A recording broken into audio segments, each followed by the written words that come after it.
নমস্কার, আপনারা দেখছেন সংবাদ বাংলা। সত্যের সাথে সত্যের পথে, সঙ্গে আমি পূজা।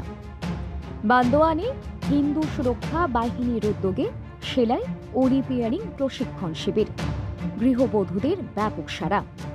পুরুলিয়া জেলার বান্দোয়ানে হিন্দু সুরক্ষা বাহিনীর এক প্রশংসনীয় উদ্যোগে আয়োজিত হল একটি বিনামূল্যে সেলাই মেশিন ও মেশিন রিপেয়ারিং প্রশিক্ষণ শিবির। এই শিবিরে গ্রামের বহু গৃহবধূ অংশগ্রহণ করেন এবং যথেষ্ট আগ্রহ ও উৎসাহের সঙ্গে প্রশিক্ষণে অংশ নেন।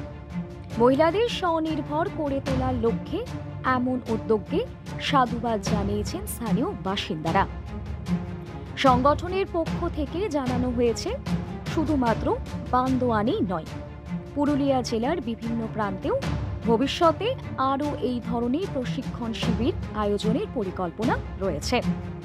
এছাড়াও সমাজ সেবামূলক কর্মকাণ্ডের অংশ হিসেবে আগামী দিনে রক্তদান শিবিরেরও আয়োজন করা হবে বলে জানিয়েছেন হিন্দু সুরক্ষা বাহিনীর প্রতিনিধি। এই উদ্যোগ শুধুমাত্র মহিলাদের দক্ষতা বৃদ্ধিতে সহায়ক নয়, বরং স্বনির্ভরতার পথে একটি শক্ত পদক্ষেপ বলেই মনে করছেন সকলে। নমস্কার।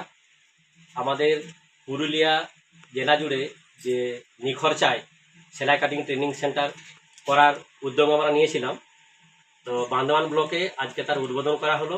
আমাদের শিক্ষার্থীরা ওনারা এসেছেন এবং আমাদের পরিকল্পনা আছে প্রত্যেক ব্লক ভিত্তিক দুটো করে সেলাই কাটিং ট্রেনিং সেন্টার করবার, এবং সেটা নিখরচায়, কারোরই কোনো কাছে কোনো মূল্য নেওয়া হবে না। ধন্যবাদ।